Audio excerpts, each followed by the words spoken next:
This could be, I thought, a stain. This stain could be, I thought a stain could be thought. I could stain maybe a thought, could be me. In the couplets of shadows, ink, layer, print, stencil, stain a stain could be, I thought. In the couplets of shadows, she could emerge from the layers of ink printed or be stenciled. Of the fold, the tear, the caress of page and page, or the eye, the glance, the space of patterning. Reversals of her, and hemming in of this prose. Rose ancienne, palatine, pleated and wail. Where from the sound came color, cocooning. Her sounding, a hum, human, rising. Dust. In old jars, gathered, she shaped, shifting in, to, towards shadow, bordered or lines pressed to la minuterie, a lit, draping light. This, a backlit, broken angle, dot or drawn up blueprint, stained papyrus or a palimpsest, edges, her. A cast, to be cast, back in time, to be a cast backed up in time for a casting back, which of a time lynched or tossed on the pyre, to cast her back into time, the taste of time, or the time of her conniving, confabulation of castor oil on the shelf, drinking her cast past to print of her clothed in the patterning, precious, pernicious, peony, flower blooming heel of her. In silk moire prints, an aesthetic river, a lyre, cover or cowering in niches under pointed arches, the papers of quatrefoils, of tracery, therein lies, she begins to say, pigment drawn grounds for rough loving her, trellis, vermilion, forest green, pearwood, burgundy, pheasants, yellow ochre, minaret, gray, pillars, rose pink, scaffolding, grisaille, lattice work, cobalt, lavender, violet, arabesques, paper, she, loved hands rough as ground pigment. So that's from the beginning of this book came out kind of right as we got hit by COVID. It's Lilith and came out sort of a novel in fragments, and that's from part of the preamble section. It's one of the first things I wrote when I got to Mulhouse, which is known for printing on fabric, but also wallpaper printing. And I thought of reading this because of you making mention of the wallpaper maker, your residency yesterday, because there's a part which actually is printed over one of his. But that's yours. Thank you for letting me reborrow it. But I'm really excited to be here, and thank you for having me, and thank you for staying all the way to the end.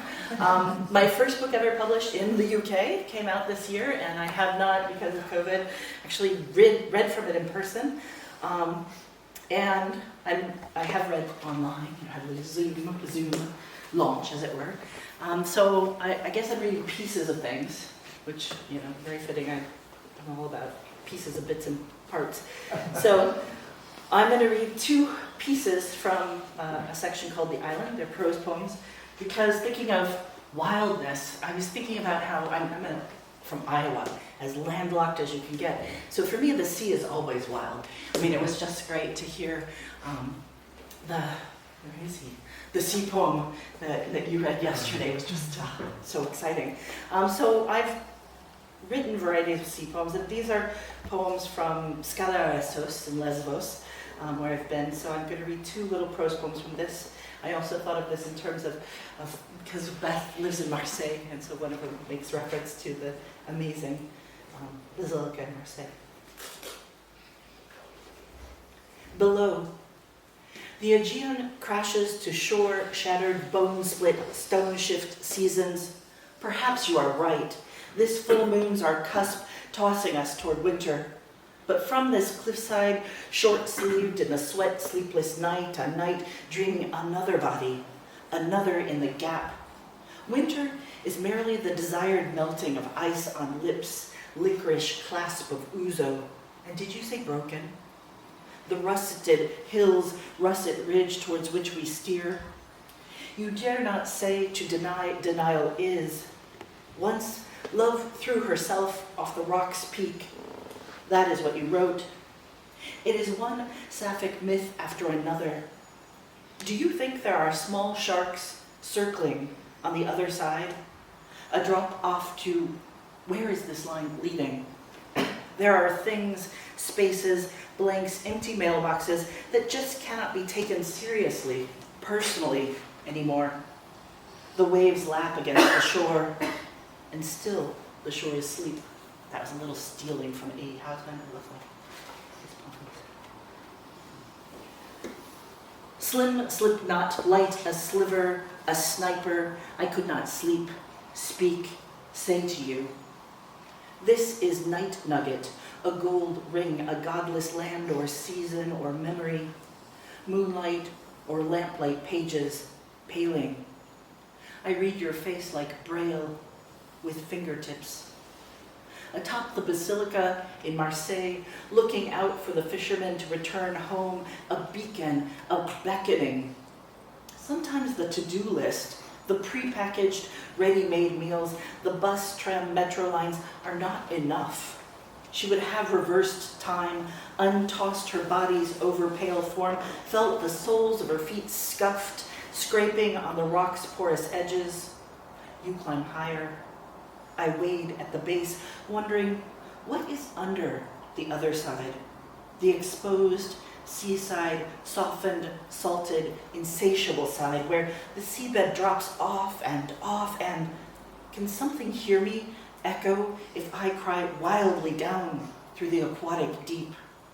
Depth of her and here and howl, I close my eyes. I, wounded, wonder at this wandering, these drifting icebergs, melting polar caps for to keeps in keepsakes, stake till it is kept, seasonal midrift, mudslide, making a mess of things.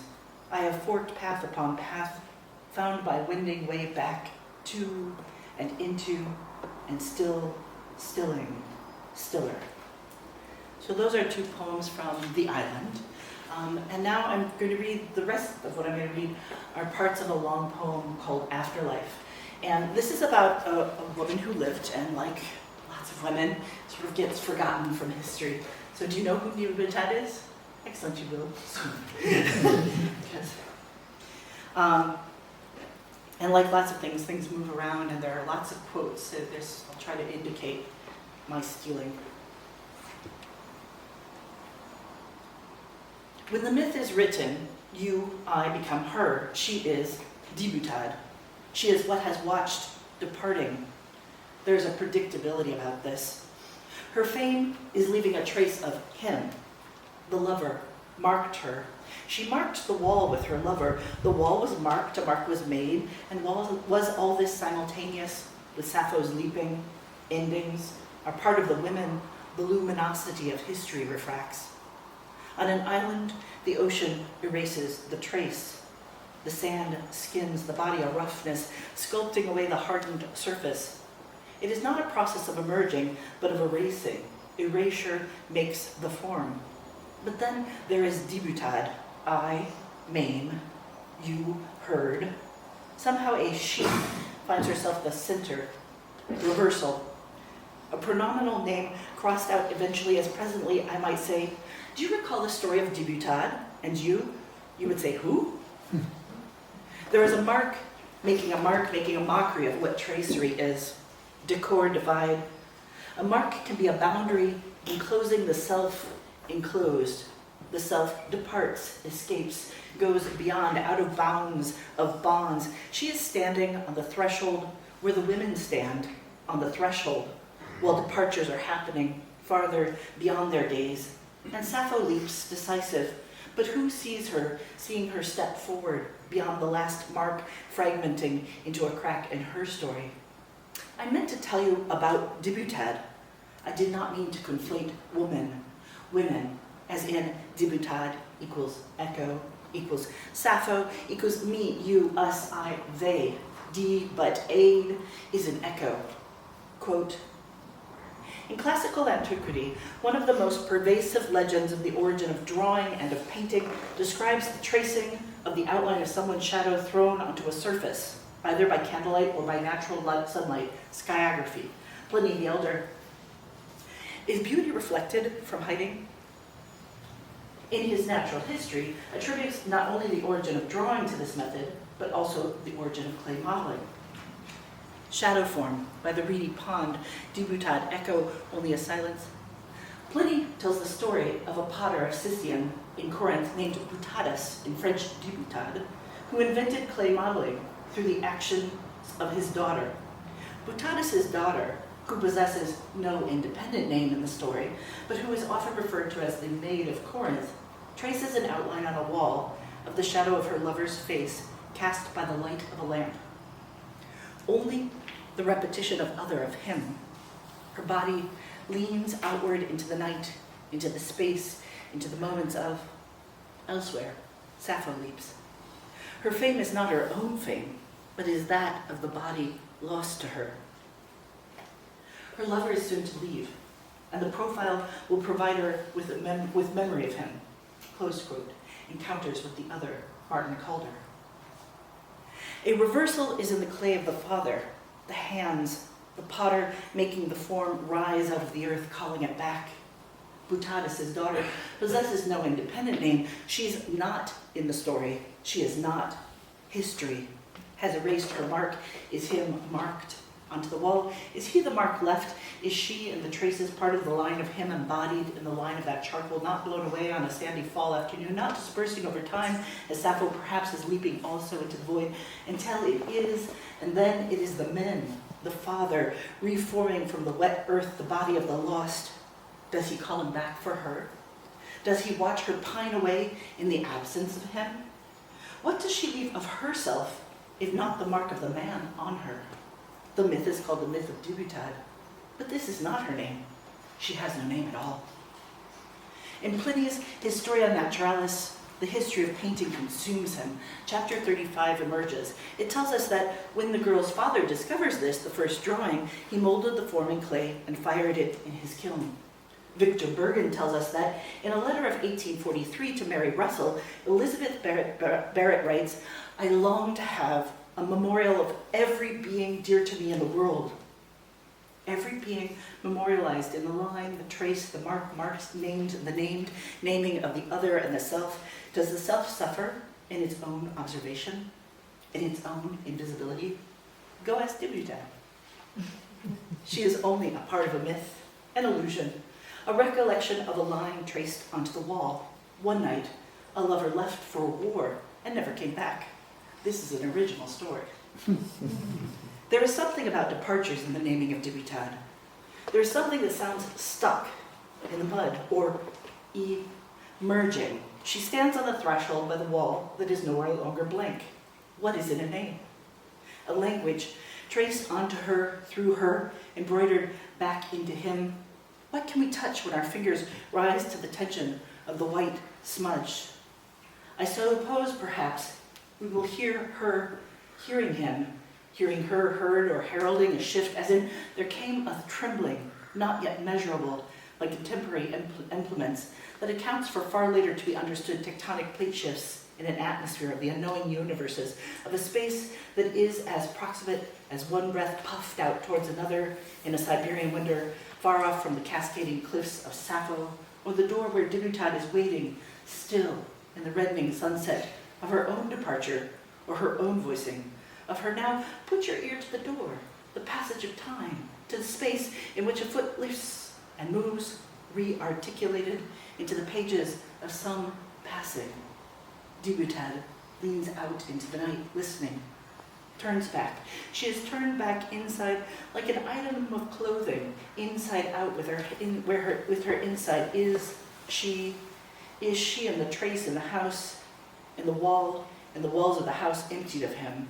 In she is within the shaken line, the tracing, his body resculpted into 3 dimensions by her father, accentuating the departed absence of being in movement, in dialogue, by the line on the wall inside the house, where a woman without a name, recalled as the originist of something like art, is asking, is a part of the asking, is there a self in the mark making? Wouldn't you like to know her name, voice? Thank you. Thank you so much.